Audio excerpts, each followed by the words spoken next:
What is up YouTube, and welcome to this James Gunn Suicide Squad video. We will start off by breaking down the team and just who they actually are, because there absolutely are a lot of them. And then we'll discuss the movie in somewhat detail, as we saw a lot of the movie in the behind the scenes images. So before we go into the video, please do consider subscribing with notifications on so you never miss a video. I will only be discussing the new characters coming to this Suicide Squad, and I won't be discussing people such as Rick Flag and Harley Quinn, but there's a few details for her at the end of the video. So we'll start off with John Cena, the leader of the C Nation, the doctor of thugonomics. Yes, he is Peacemaker. Now, Peacemaker is actually a character from way back in Charlton Comics who were bought out by DC. Flash fact for you here, he actually was going to be in the original Watchmen. He was supposed to be part of the comedian, and well, good old Alan Moore decided to make his own version of famous characters. He's the son of a World War II arms manufacturer who was a Nazi officer. He then went on to join the army, and well, he has some dubious ways of bringing about peace. He was actually recruited by Amanda Waller to join the Shadow Fighters to free a South American country of Parador. I think that's what they're doing here, as we've seen a lot of stuff going on in South America. But next up, we've got Peter Capaldi, who is playing the Thinker. He is someone who I was a bit disappointed when it came to Doctor Who, because I loved him in the thick of it. The Thinker was most recently in the Flash TV show and is a villain going back to 1943 who uses the thinking cap. But from the looks of the version they are using here, he has part of it actually inside his head, like he did later in the comics. He also became an AI after his death and featured in some really good Jeff Johns era Flash comics. If you haven't seen or read these, I highly recommend checking these out. Now, Idris Elba was finally revealed to be Bloodsport. He was originally cast as Will Smith's replacement, but James Gunn wanted it to be open for Will Smith to return in the future. Bloodsport is actually in prison for shooting Superman and was even featured in the Supergirl TV show. And Lex actually hired him in the comics to assassinate Superman. So that's going to be an interesting thing there, and it's nice they're connecting the rest of the DCEU. But next up, we've got Alice Braga, who is Solsoria, Pete Davidson, who I recently watched in The King of Staten Island, which was a superb movie, and I highly recommend watching him in that if you haven't seen much of his SNL stuff. Personally, I'm not too much of a fan of his SNL stuff, but this movie changed my mind on him. Blackguard was a character who served in the 1000 and tried and failed to defeat Booster Gold and was later recruited to join the Suicide Squad. He's just a standard kind of run and gun character.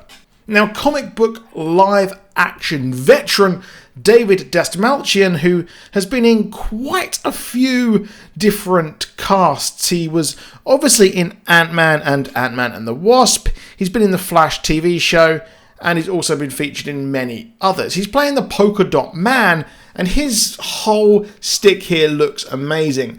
The Polka Dot Man is a villain of Batman and Robin in the early days who can turn the dots on his suit into weapons and getaway vehicles. Now, in the actual trailer and what we've seen, it looks like these are just going to be used as bullets or explosives. And Michael Rooker here will be Savant. He wanted to be a vigilante until Batman actually told him not to, as he didn't actually care about the public. But he then turned into a blackmailer in a sort of version of the Oracle, and him and the Oracle actually batted heads. So in New 52, he was actually introduced as a member of Suicide Squad. Now, Nathan Fillion will be playing TDK, and Daniela Melchior will be playing Ratcatcher too.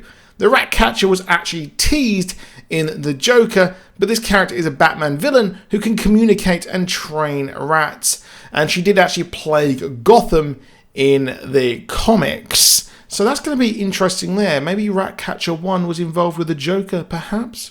King Shark is also in the movie and has featured heavily in the Flash and Harley Quinn series. He debuted in Superboy issue number 9 in 1994. He's a humanoid shark, as you can tell, and he's going to be an absolute cannibal.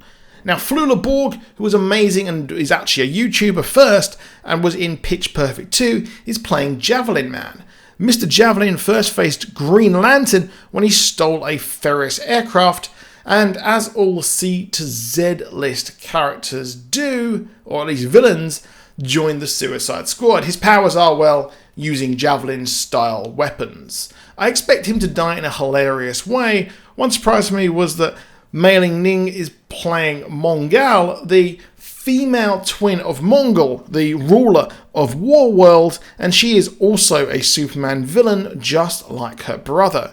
And now leave it to Sean Gunn to play the most ridiculous character, Weasel. He's fast becoming the sort of go-to guy other than Andy Serkis for CGI motion capture. Now, Weasel is a character who's murderous, and even on a suicide mission, actually tried to kill the Thinker by cutting his throat. So I expect similar things to actually happen here. Now, considering the success of the first mission, the Suicide Squad, I expect Amanda Waller has decided to use more undesirables at Belle Reve, and during the panel this was described as a 70s gritty action movie, and yes, it does look like Apocalypse Now or Platoon. The Belle Reve that we see in the kind of behind the scenes looks more kind of, it really does look kind of less severe than we did in the first movie, where everyone was just stuck in their cell in solitary confinement. But I think that as the DCEU has gone on, as the capes bring more villains, well, I think that we're going to get even more characters, and Belle Reve is kind of starting to overflow, which is why she wants to send people on to their deaths. Now, one thing that struck my eye was how Harley Quinn is wearing her classic suit and colours and looks like her new 52 storyline outfit, just a bit more tasteful. In some scenes, she's actually looking and giving off major Evita vibes, and we all know that she will do anything to get ahead, and this is also set in South America, so I'm expecting she'll get in cahoots with the leader, Silvio Luna, because as Birds of Prey showed, she is actually a survivor. Now, we do see some futuristic soldiers, and there are some weird sort of destroyed parts of the island and the country, so I think that they will be breeding super soldiers, which is why the Suicide Squad are sent in to actually take them out. That's just my opinion there. Let me know what you think of this roster. Are you excited? Let me know if you want a Black Adam video, and I'll see you soon, and goodbye.